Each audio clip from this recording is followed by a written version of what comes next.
నమస్తే. ఈరోజు న్యూస్ అనాలిసిస్‌లో ముందుగా నమస్తే తెలంగాణ పేపర్‌లో వార్తలను చూద్దాం. నిన్న BRS working president KTR Suryapet నియోజకవర్గంలో పర్యటించిండు. అంటే అక్కడ పంటలు కొన్ని ఎండినాయి. జగదీష్ రెడ్డి మొన్న పర్యటించిండు. జగదీష్ రెడ్డి కూడా ఒకరోజు కంటనీరు పెట్టిండు. ఆయన ఇప్పుడు అసెంబ్లీ నుంచి సస్పెండ్ చేశారు. ఈ సెషన్ వరకు ఇక ఆయన ప్రజల్లో తిరుగుతుండు. నువ్వు అసెంబ్లీ నుంచి నన్ను సస్పెండ్ చేస్తే నేను ఆగుతున్నా. ప్రజాక్షేత్రం అనేది ఎవడు ఆపితే ఆగేది కాదు కదా. అసెంబ్లీ అంటే మీరు ఇవాళ అధికారం ఉంది, సంఖ్యాబలం ఉంది కాబట్టి సస్పెండ్ చేయొచ్చు, ఇంకోటి చేయొచ్చు కానీ అని చెప్పి ప్రజల దగ్గరనే తిరుగుతుండు. దాంట్లో భాగంగానే కేటీఆర్ నిన్న సూర్యాపేట పోయిండు. దానికి సంబంధించిన ఒక బ్యానర్ ఐటము, గుండె ధైర్యం గులాబీ జెండానే, ఆశ అసూయ ద్వేష వీటితోనే తెలంగాణ ఆగం, కాంగ్రెస్ అబద్ధ ప్రచారాలతోనే ఓడినాం, పోయింది అధికారమే అభిమానం కాదు, ప్రజల గుండెల్లోంచి పుట్టిన పార్టీ బీఆర్ఎస్పై పగతో రైతులకు రేవంత్ గోస, ఢిల్లీ పెద్దల ఖాతాల్లోకి రైతు బంధు పైసలు, కౌరవ కాంగ్రెస్తో పాండవులా కొట్లాడదాం, ఫీనిక్స్ పక్షుల లేస్తాం, అధికారంలోకి వస్తాం, దేశంలో ఉద్యమము అధికార ప్రతిపక్ష పాత్ర పోయించిన ఏకైక పార్టీ బీఆర్ఎస్ మాత్రమే, 15 నెలల్లోనే జనం కేసీఆర్ కావాలంటున్నారు, బీఆర్ఎస్ లక్ష్యంగా ఒకటైన కాంగ్రెసు బీజేపీ, సీఎం రేవంత్ రాజకీయ ఫిగ్మీ అని కేటీఆర్ ధ్వజం ఎత్తిండు. మొత్తానికి సూర్యాపేటలో కేటీఆర్ భారీ రోడ్ షో చేసిండు. రోడ్డుకు ఇరువైపుల జనము, గులాబీ నేతలకు ఆత్మీయ స్వాగతం. ప్రతి గులాబీ సైనికుడు వరంగల్ బాట పట్టాలి, పార్టీ రజతోత్సవం సభకు లక్షలాదిగా తరలి రావాలని కేటీఆర్ పిలిపించిండు. వరంగల్లో పార్టీ 25 సంవత్సరాల ఉత్సవాలు చేసుకుంటున్నారంటే 25 సంవత్సరాలు అయిందానికి, దానికి అందరు గదిలు రావాలండు. దీంట్లో కీలకం ఏంటంటే ఇక్కడ ఒక ఆమె సేవ్ తెలంగాణ రామన్న అని ఒక ప్లకార్డు పట్టుకుంది. దానికి సంబంధించిన ఒక రామన్న సేవ్ తెలంగాణ, ఎక్కి ఏడ్చిన మాజీ సర్పంచ్ రాదాట, పంటలు ఎండుతుంటే గుండె తరుక్కుపోతుంది, ప్రజలకు కాంగ్రెస్ ప్రభుత్వం నరకం చూపిస్తున్నది, సంతోషం అంతా కళ్ళ ముందే చెదిరిపోతుంది, రాష్ట్రంలో మహిళలకు రక్షణ లేకుండా పోయింది, రేవంత్ సర్కార్ తీరుపై విసిగెత్తిన బిడ్డ కంటతడి, సభలో కేటీఆర్ ఎదుట ప్లకార్డు పట్టుకొని ఆవేదన వ్యక్తం చేసిందట మాజీ సర్పంచ్ రాదాట. ఆమె పేరు రామన్న సేవ్ తెలంగాణ అంటుంది.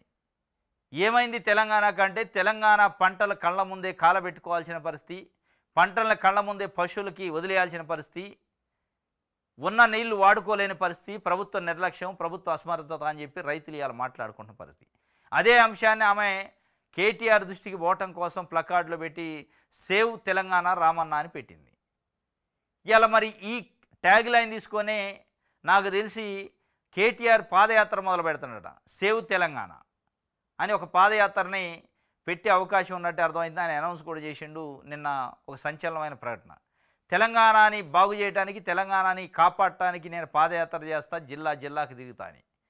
అంటే ప్రతి పాదయాత్ర చేసిన నాయకుడు ఒక ముఖ్యమంత్రి అయింది కాబట్టి, అది చంద్రబాబు నాయుడు గారా, రాజశేఖర రెడ్డి గారా, జగన్మోహన్ రెడ్డి ఇట్లా చూసుకుంటూ పోతే మరి నేను కూడా అవుతా అనుకుంటున్నా, లేదా నిజంగానే ప్రజల బాధలను గమనించడానికి పోతున్నా. కానీ మొత్తానికి ఒక ఎమోషనల్ కనెక్టివిటీ అయితే నిన్న అక్కడ ప్రజల నుంచి చాలా పెద్ద ఎత్తున స్పందన వచ్చింది సూర్యాపేటలో.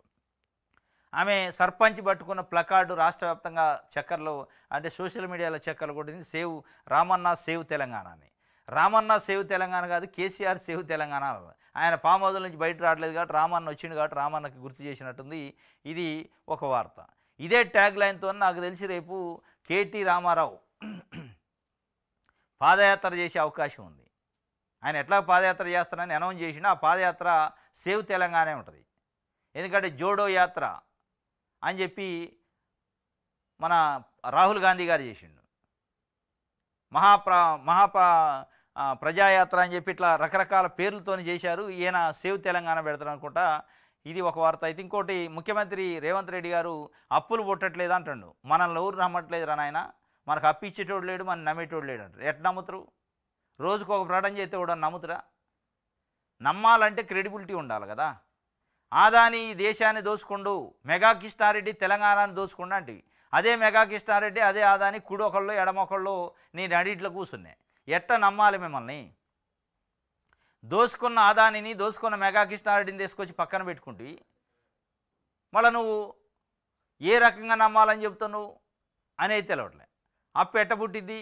ఒకరోజు ఒక ప్రకటన చేస్తుంటే ఇంకో రోజు ఇంకో ప్రకటన చేస్తుంటే ఎట్లా? ఫార్మాసిటీ లేదు రద్దు అయిందంటే, మళ్ళీ లేదు ఫార్మాసిటీ ఉందంటే, లగచర్లలో ఫార్మాసిటీ పెడతానంటే, లేదు ఆడ ఫార్మాసిటీ కాదు ఇండస్ట్రియల్ కారిడార్ అంటే, ఇట్లా రకరకాల పద్ధతుల్లో మాటలు చెప్పి మాయల మరాఠీ లెక్క ఉంటే మాటల మరాఠీ లెక్క ఎట్లా నమ్మాలి, ఎట్లా నమ్ముతారు కూడా.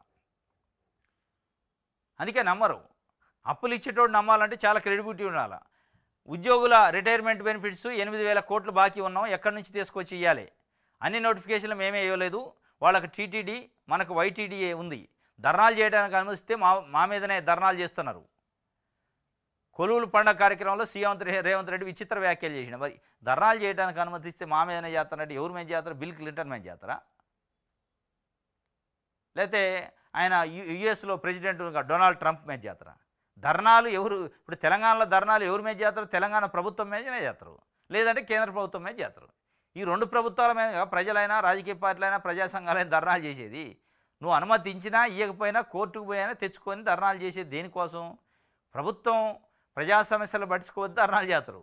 ఆయన విచిత్రంగా చెబుతుండే ధర్నాలకు అనుమతి ఇస్తే మా మీదనే ధర్నాలు చేస్తారంటే మీ మీద చేయకపోతే డొనాల్డ్ ట్రంప్ మీద చేయరు, మీ మీదనే చేస్తారు. ప్రభుత్వం అన్నది మీరే. మీరు 10 సంవత్సరాలు ఎవరి మీద చేశారు అనుమతి ఇస్తే? కేసీఆర్ మీద చేయలేదా? అప్పుడున్న ప్రభుత్వం మీద చేయలేదా? ఇవాళ కేంద్రంలో బీజేపీ ప్రభుత్వం పైన కాంగ్రెస్ ధర్నాలు చేయట్లేదా? రాహుల్ గాంధీ జోడో యాత్ర ఎవరి మీద చేసిండు? ఎవరి కోసం చేసిండు? ఇవాళ రాహుల్ గాంధీ కానీ కాంగ్రెస్ పార్టీలో ఉన్న కేంద్ర నాయకత్వం ఏదైనా పిలిపిస్తే కేంద్ర ప్రభుత్వానికి వ్యతిరేకంగా ఎవరి మీద చేస్తున్నట్టు? కేంద్ర ప్రభుత్వం మీద కదా. ఇది గమ్మత్తుగా మాట్లాడండి ఆయన. మొత్తానికైతే ఇచ్చిన హామీలు ఎగ్గొట్టే కార్యక్రమం అనుకుంటా.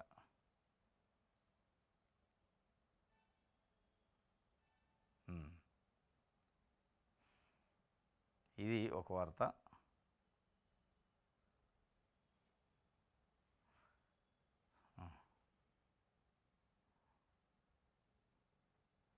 కేసీఆర్ ఉన్నప్పుడు ఎట్లుండేది? అగో ఆ సర్వేనక నల్ల చెరువు దిక్కు చూపిస్తూ పచ్చ పోసినట్టు ఉండేది. పంట చేనులు నెత్తురేలా మోసుకొని పచ్చందాలతో పక్కపక్క నవ్వుతుండేది. నిరుడు ఈ ఏళ్లకు చెరువులు మత్తళ్ళు దూకినాయి.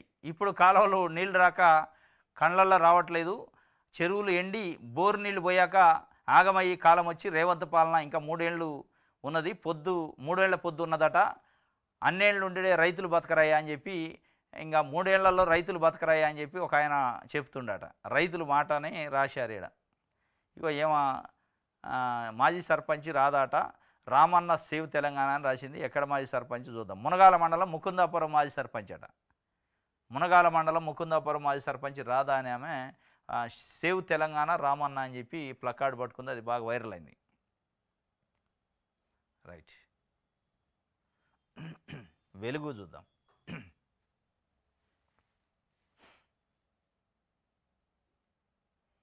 బెట్టింగ్ యాప్స్ దందాలో సినీ స్టార్లు ప్రమోట్ చేసిన 25 మందిపై కేసులు నమోదైనట. నిందితుల్లో విజయ్ దేవరకొండ ఉండు, రానా ఉండు, ప్రకాష్ రాజు ఉండు, మత్సు లక్ష్మి ఉంది. నిన్న మియాపూర్ పోలీస్ స్టేషన్లో 25 మంది పైన ఎఫ్ఐఆర్ అయింది. బెట్టింగ్ చేసే యాప్ల ఈ చట్ట విరుద్ధం వాస్తవంగా. వాటిని ప్రమోట్ చేశారట వీళ్ళు. మరి వీళ్ళు వెనక ముందు చూసుకోరండి. వాడు వచ్చి పైసలు వేయగానే యాడ్కి ప్రమోట్ చేసే యాడ్లు చేసి అది మంచిగా చెడా, సమాజానికి చేట, సమాజానికి మంచిగా చూసుకోకుండా ఏది పడితే అది చేశారు. మళ్ళీ పెద్ద పెద్ద సీనియర్ ప్రకాష్ రాజ్ లాంటి సీనియర్ నటుడు కూడా అందులో ఇరుక్కోండు. మియాపూర్ పోలీస్ స్టేషన్లో కేసు నమోదైంది. మొత్తానికి టాలీవుడ్ మేడకైతే ఈ బెట్టింగ్ యాప్లు కేసు చుట్టుకుంది. ఇది ఎంతమందిని దాంట్లో గుంజిద్ది తెలియదు, చూడాలి. మీ లెక్క ఫామ్ హౌస్లో ఉంటే పాలనపై పట్టు వస్తుందా?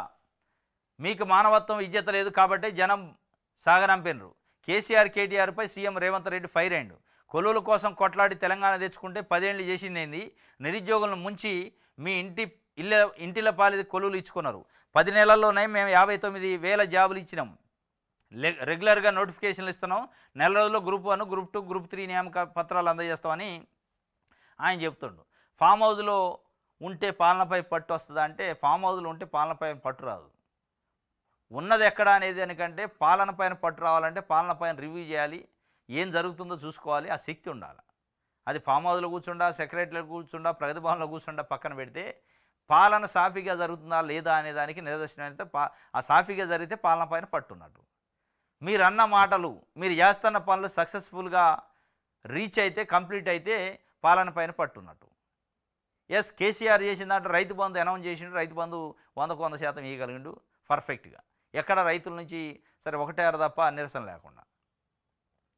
అనేక అంశాలలో రైతు రుణమాఫీ మొదటి విడతలో 4 విడతలుగా చేసిండు. మొదటి విడత గవర్నమెంట్లో సక్సెస్ఫుల్ అయింది. మరి ఇట్లాంటి మీరు కూడా రైతు రుణమాఫీ చేశారు, 2 లక్షల వరకు రుణమాఫీ చేస్తానని. ఇవాళ అసలు ఎవరికైంది ఎవరికి కాలేదని దొంతర బొంతరగా ఉంది అది. మరి అట్లాంటివి చేస్తే పాలన పైన పట్టు లేనట్టు ఇది. ఇందరమ్మిళ్ళు ఇదిగో వచ్చా అదిగో వచ్చా అంటారు, వచ్చినాయా రాలే, ఎప్పుడు వస్తాయో కూడా తెలియదు. ఉగాది అంటారు, దసరా అంటారు, మళ్ళీ ఉగాది అంటారు వచ్చా. ఇట్లా పాలన పైన పట్టు లేదు అనడానికి ఇది.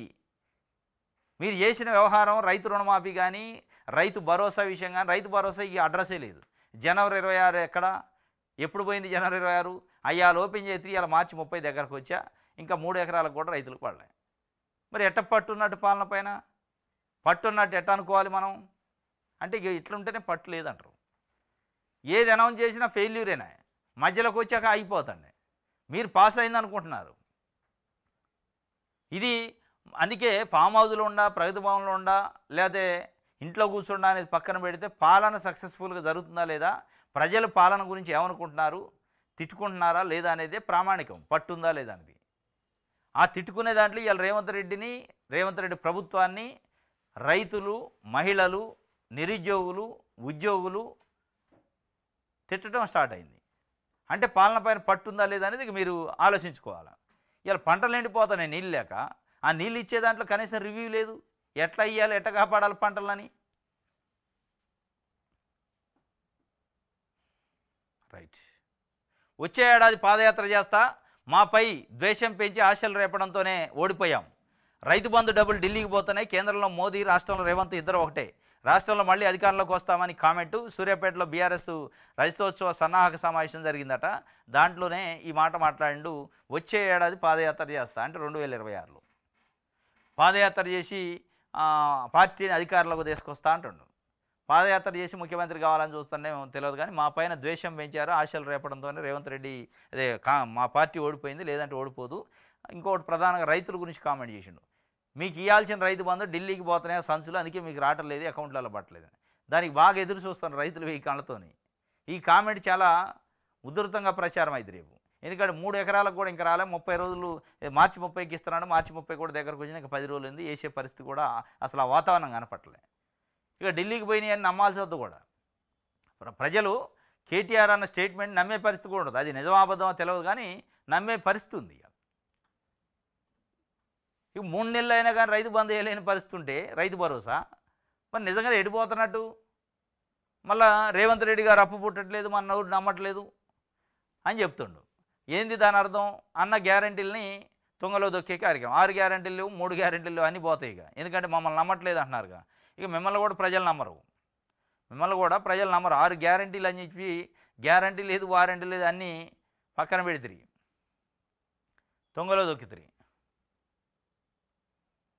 డిజిటల్ అరెస్ట్ అని భయపెట్టారట. వృద్ధురాల నుంచి 20 కోట్లు కొట్టేశారట. మహారాష్ట్రలోని ముంబైలో ఘటన. 3 అరెస్ట్ చేసిన పోలీసులు. ఎంత గమ్మత్తుందంటే దీనిపైన మనం సెల్ ఫోన్ నుంచి ఎవరికి ఫోన్ చేసినా ఫస్ట్ ఇదే వస్తుంది. డిజిటల్ అరెస్టులని, సైబర్ అరెస్టులని, లేదా ఇదని అదని వస్తారు, మీరు జాగ్రత్తగా ఉండని మొత్తుకుంటుంది. 5 నెలల నుంచి రోజు ఫోన్ చేస్తే రింగ్ రావట్లే, ఫస్ట్ ఇదే వస్తుంది. అయినా కానీ మళ్ళీ డిజిటల్ అరెస్ట్ 20 కోట్లు పోయినాయట. మరి ఆ మాత్రం కూడా అవగాహన కోసం వాళ్ళు ట్రాయ్ నుంచి అనుమతి తీసుకొని కేంద్ర ప్రభుత్వం ప్రతి మొబైల్ రింగ్ చేయగానే ఫస్ట్ అదే వస్తుంది. జాగ్రత్త జాగ్రత్త జాగ్రత్త అని మొత్తుకుంటున్నారు వాళ్ళు, చెవులు చిల్లులు పట్టేట్టు. అయినా కానీ 20 కోట్లు పోయిందంటే మహారాష్ట్రలో ఒక వృద్ధురాల నుంచి డిజిటల్ అరెస్ట్ అని భయపెట్టి వృద్ధురాల నుంచి 20 కోట్లు కొట్టేశారట. డిజిటల్ అరెస్ట్ పేరుతో భయపెట్టి ఓ వృద్ధురాలు 86 సంవత్సరాలట నుంచి సైబర్ నేరగాళ్ళు కేవలం 2 నెలల్లోనే 20 కోట్లు కొట్టేశారట. ఈ ఘటన మహారాష్ట్రలో దక్షిణ ముంబైలో జరిగింది. డిసెంబర్ 26న సైబర్ వాళ్ళకు చిక్కిన బాధితురాలు ఈ ఏడాది మార్చి 3 వరకు పలు దఫాల్లో డబ్బును ట్రాన్స్ఫర్ చేసినట్టు పోలీసులు గురువారం వెల్లడించారు. సైబర్ కేటుగాళ్లు సిబిఐ అధికారుల పేరిట వృద్ధురాలకు ఫోన్ చేశారు. ఆమె ఆధార్ కార్డు దుర్వినియోగమైందని, దాని సాయంతో బ్యాంక్ ఖాతా తెరిచి మనీ లాండరింగ్ సహా పలు చట్ట వ్యతిరేక కార్యకలాపాలు లావాదేవీలు నిర్వహించినందుకు కేసు నమోదు చేసి విచారణ జరుపుతున్నామని బెదిరించారు. తమకు సహకరించబోతే కుటుంబాన్ని కూడా కేసులో ఇరికిస్తామని వృద్ధురాలని భయపెట్టారు. ఈ కేసు దర్యాప్తు ముగిసేదాకా తన గదిలోనే ఉండాలని డిజిటల్ అరెస్ట్ చేస్తున్నామని చెప్పారు. ప్రతి 3 గంటలకు ఒకసారి ఫోన్ చేసి ఆమె లొకేషన్ తనిఖీ చేశారు. దాంతో బాధితురాలు తనకు ఫోన్ చేసింది సిబిఐ అధికారులను నమ్మేసిందట. ఎంత డబ్బు ఉందో నిర్ధారించుకోవడానికే సైబర్ నేరగాళ్లు వృద్ధురాలను బెదిరించి బ్యాంక్ అకౌంట్ వివరాలు తీసుకొని కేసు నుంచి పేరును తొలగిస్తామని, కోర్టు ఫీజులు, ఇలా వివిధ రకాల కారణాలతో 2 నెలల వ్యవధిలో సైబర్ నేరగాళ్లు ఆమె నుంచి 20 కోట్ల 26 లక్షలట.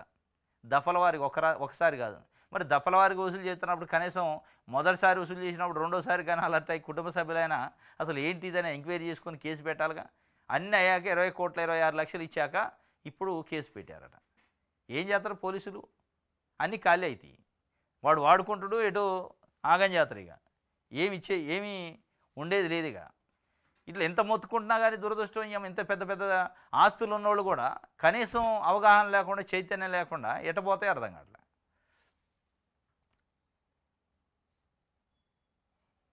రైట్, వెలుగుకు సంబంధించింది. ఆంధ్రజ్యోతి చూద్దాం.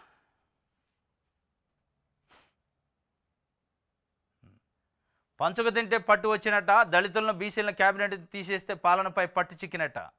రోజుకు 18 గంటలు పనిచేస్తుంటే నాకు పట్టు లేదంటరా. హుందాగా ఉంటే అర్థం చేసుకునే వాళ్ళు ఉండాలిగా. మాకు మానవత్వం, విద్యత ఉంది, మీకు అవి లేవు. అడ్డగోలుగా సంపాదించిన డబ్బుతో సర్కారుపై దుష్ప్రచారం చేస్తున్నారు. 11% వడ్డీకి అప్పు తెస్తే నేను దాన్ని 5% మార్పించా. ఓహో, వాళ్ళు 11% తెస్తే ఈయన 5% చేస్తాడు. అప్పు అయితే తెస్తాడు. పంచుకు తింటే పట్టు వస్తుంది అంటే రాదు. పంచక తింటే పరిపాలన చేస్తే పట్టు వద్ది, పంచక తింటే ఎట వద్ది? మరి మీరు పంచక తింటున్నారని వాళ్ళు చెప్తున్నారు. కేటీఆర్ అయితే ఢిల్లీకి పోతాను రైతు బంధు డబ్బులు అంటాడు.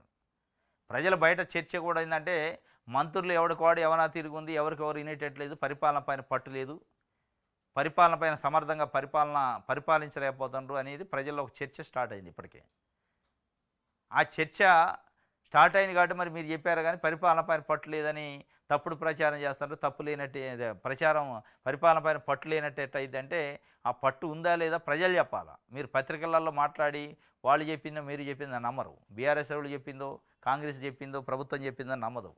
ప్రజలు ఫీడ్బ్యాక్ ఇవ్వాల్సింది. ప్రజలు అనాలా పట్టు ఉందా లేదా అనేది. ఓయూ నిరసనల నిషేధంపై హైకోర్టులో పిటిషన్, రిజిస్ట్రార్కు న్యాయస్థానం నోటీసులు. తదుపరి విచారణ ఏప్రిల్ 9కు వాయిదా.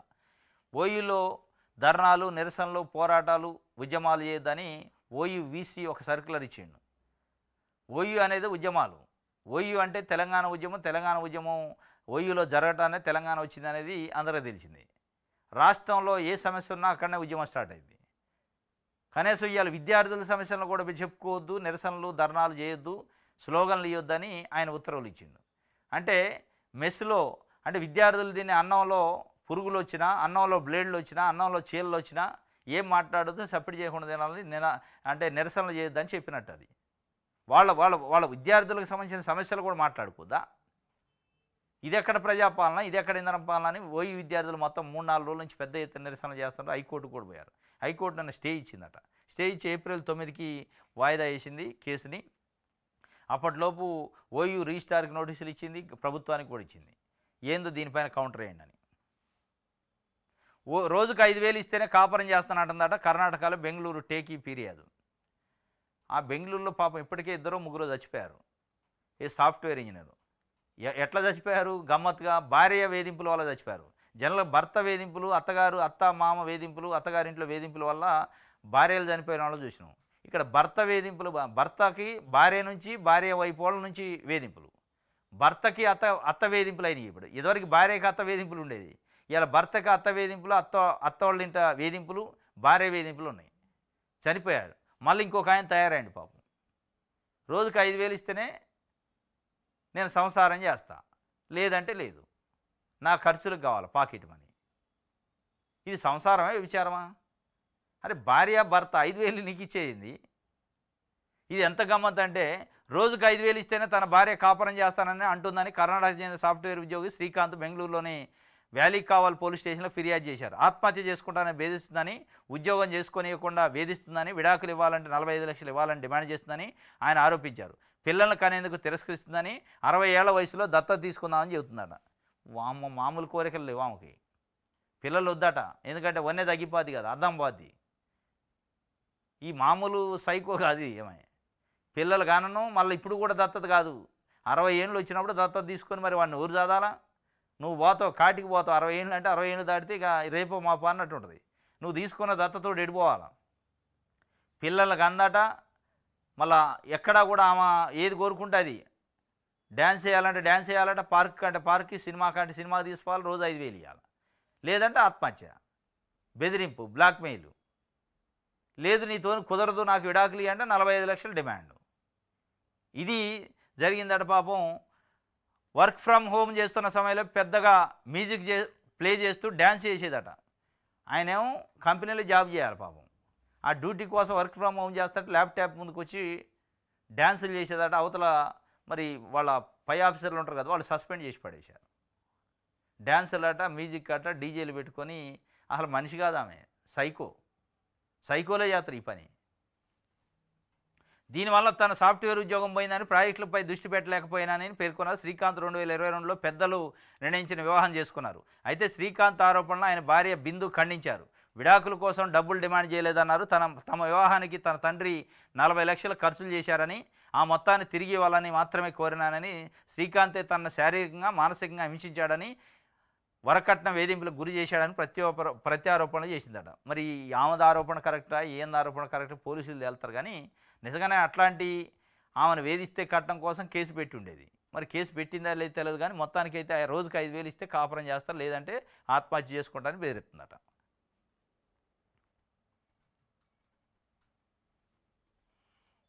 రైట్, ఈనాడు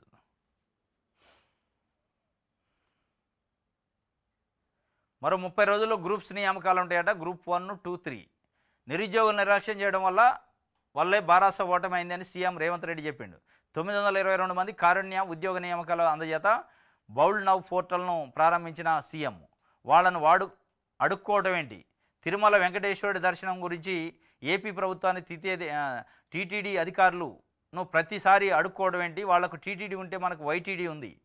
లేదా భద్రాచలంలో రాముడు లేడా, మనకు శివాలయాలు తక్కువ ఉన్నాయా? తిరుమలకు వెళ్ళి బతిమాలుకునే బదులు తెలంగాణలో ఉన్న ఆలయాలకు వెళ్ళొచ్చు అని రేవంత్ రెడ్డి చెప్తున్నాడు. మరి నీ చెప్పినోడు లెటర్ రాసిన చంద్రబాబు నాయుడు గారికి.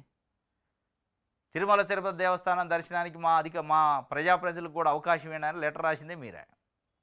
ఆ లెటర్ పైన రిప్లై ఇచ్చింది ఆయననే. అనుమతిస్తామని లెటర్ ఇచ్చిండు, ఆడ అనుమతి లేదు. చంద్రబాబు నాయుడు గారి మాటకి మరి కట్టుబడి ఉన్నట లేనట. అది చెప్పకుండా మనం ఊరికి వాళ్ళని బతిలాడిందే స్టార్ట్ చేసిందే నువ్వే. లెటర్ రాస్తే ఆయనే మళ్ళీ తిరిగి ఇచ్చారు టప్ప. మళ్ళా రైట్ నువ్వు అడిగింది ఇస్తున్నా అని కాగితాలకే పరిమితమైంది, ఆడపోతే ప్రాక్టికాలిటీ లేదా? ఇది ఒక రకంగా అవమానం కదా.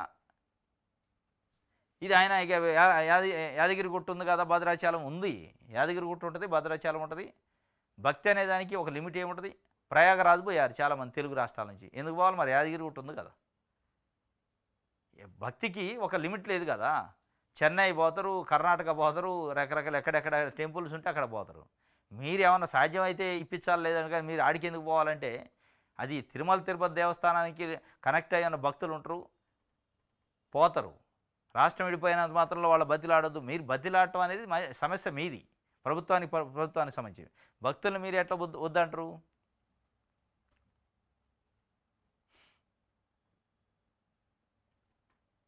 రైట్, ఇది ఈనాడుకు సంబంధించి సాక్షి పేపర్.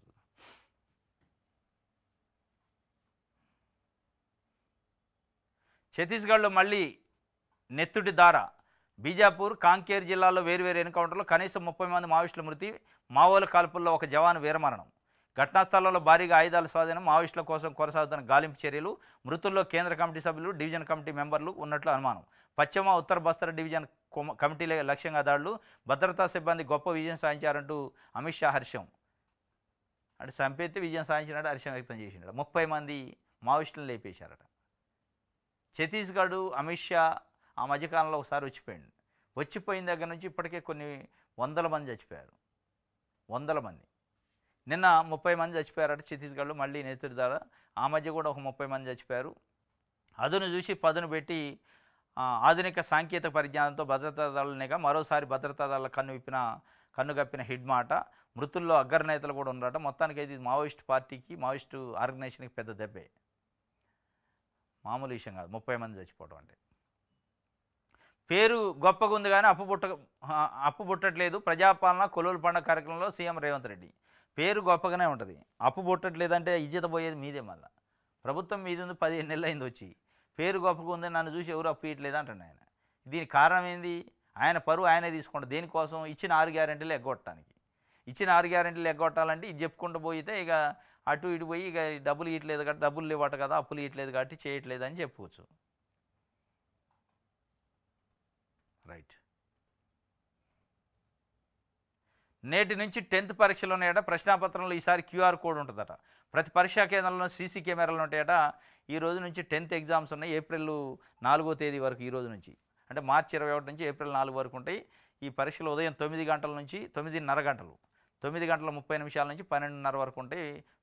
సైన్స్ సబ్జెక్టును 2 విభాగాలుగా విడగొట్టారు. ఈ కారణంగా ఫిజికల్, బయాలజికల్ పేపర్ మాత్రం ఉదయం 9:30 నుంచి 11 గంటలు ఉంటుందట. అనేక చోట్ల అంటే ఆ సైన్స్ సబ్జెక్ట్ని 2 పార్ట్లు చేశారు కాబట్టి 50 మార్కులకే ఉంటుందట అది ఎగ్జామ్. అంటే 40 మార్క్స్కి ఉంటే దాన్ని కొంచెం తక్కువ డ్యూరేషన్ టైం ఉంటుంది. 9:30 నుంచి 11 వరకు ఆ పేపర్ల వరకు. మిగతా అన్నీ 9:30 to 12:30 10th పరీక్షలు. దీనికి సంబంధించి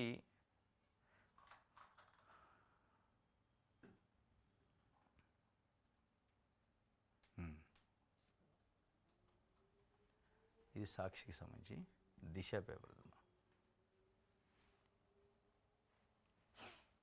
కేసీఆర్కి ఇజ్జత లేదట, అందుకే ఫామ్ హౌస్ నుంచి బయటకు వస్తలేడట.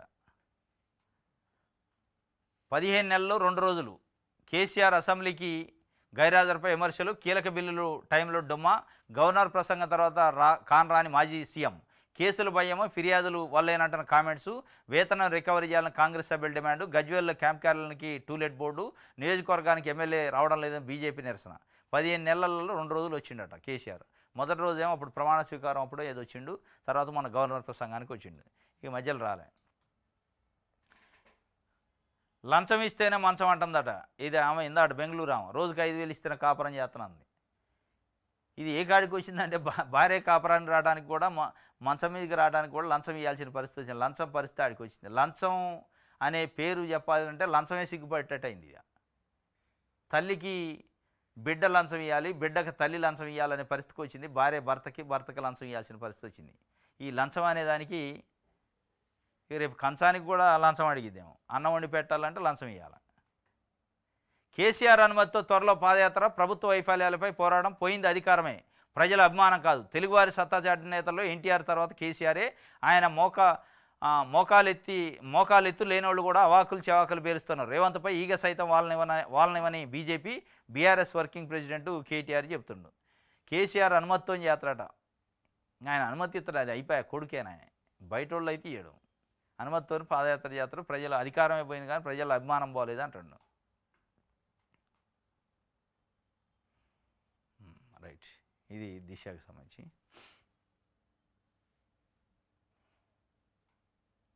మన తెలంగాణ ఆర్థిక శాఖలో అవినీతి వెబ్ ఉందట. అర్హత లేని కంపెనీకి ఆర్థిక శాఖ వెబ్సైట్ బాధ్యతలు. 2018 నుంచి సుమారుగా 1000 కోట్లు దారాదత్తం చేశారట. టెండర్ లేకుండా, క్యాబినెట్ ఆమోదం లేకుండా అప్పగింత. ప్రైవేట్ సర్వర్లో ఉద్యోగుల డేటా. ప్రతిరోజు టెక్నికల్ సమస్యలతో ఉద్యోగుల ఇబ్బంది.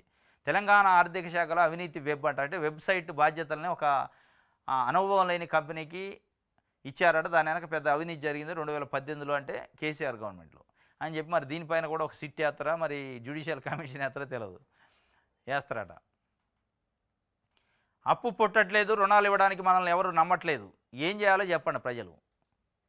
అప్పు పుట్టట్లేదు, రుణాలు ఇవ్వడానికి మనల్ని ఎవరు నమ్మంట. మనల్ని అంటే మిమ్మల్ని, ప్రభుత్వాన్ని. మరి ఏం చేయాలా ప్రజలు? నువ్వు ఇస్తానన్న 6 గ్యారెంటీలు వద్దులే అని చెప్పాలి. ఇక అంటే పోస్ట్ కార్డు రాయాలి. రేవంత్ రెడ్డి గారు మీకు అప్పు పుట్టట్లేదుగా, మేము జాలి దాలుస్తున్నాం, నువ్వు ఇస్తానన్న 6 గ్యారెంటీలు అవసరం లేదని లెటర్లు రాస్తే అప్పుడు సుస్థి పడతాడేమో. దొడ్డి బియ్యానికి స్వస్థ అంటే ఇక నుంచి సన్న బియ్యం అట. ఉగాది రోజు మట్టపల్లి లక్ష్మీనరసింహస్వామి సన్నిధిలో ఆరంభం. పౌర సరఫరాల శాఖ మంత్రి ఉత్తమ్ ఇలాకాలో ప్రారంభించిన సీఎం రేవంత్ రెడ్డి. స్వయంగా మహిళలకు బియ్యం పంపిణీ చేయని రేవంత్, ఉత్తమ్. ఏప్రిల్ నెల నుంచి అంతటా సన్న బియ్యమే వస్తాయట. ఇక ఈ ఫస్ట్ నుంచి ఈ కార్డుల మీద వచ్చే రేషన్ కార్డుల పైన వచ్చే బియ్యం ఉంటాయి కదా, రేషన్ బియ్యం, సన్న బియ్యం వస్తాయట. అమ్ముకోమాకండి, తినండి మంచిగా. ఇప్పటిదాకా దొడ్డు బియ్యం తినలేకనో ఇంకోటో పురుగులుండో అమ్మారు. దాని దేశపై అడ్డికి పౌషరికి బయట అమ్మేది నిరుపయోగం అయిపోయాయి. చాలామంది బయట అమ్ముకునేది. ఇప్పుడు అమ్మాల్సిన అవసరం సన్న బియ్యం ఇస్తారట. దాంట్లో కూడా ప్రభుత్వం ఏం చేయాలంటే పురుగులు లేని, తొట్టెల బట్టని, వాసన రాని, పౌడర్ అయిన బియ్యం ఇస్తే మంచిగా వండుకొని తింటారు. దాంట్లో పౌడర్ వేసి సంవత్సరాలు దాంట్లో మక్క పెట్టి 5 తెచ్చి వీళ్ళకి మొఖాన్ని పోతే ఎట తింటారు? నువ్వు సన్న ఇచ్చినా దొడ్డు ఇచ్చినా తినరు. అవి కాకుండా కొద్దిగా ఎప్పటికప్పుడు ఫ్రెష్గా మీరు ఇళ్లల్లో ఏ బియ్యం అయితే తింటారో అంత క్వాలిటీ లేకపోయినా కనీసం అందులో సగం అన్న ఉంటాడు చేయండి. ఎమ్మెల్యేలు, ఎంపీలు, మంత్రులు ఇళ్లలో తింటారు కదా క్లాస్ బియ్యం, అంత క్లాస్ అవసరం లే.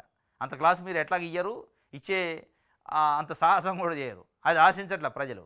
ప్రజలు ఆశించేది ఎంత, ప్రజలు తినేటట్టు చేస్తే చాలు, అన్నం తినేటట్టు బియ్యం ఉండాలి.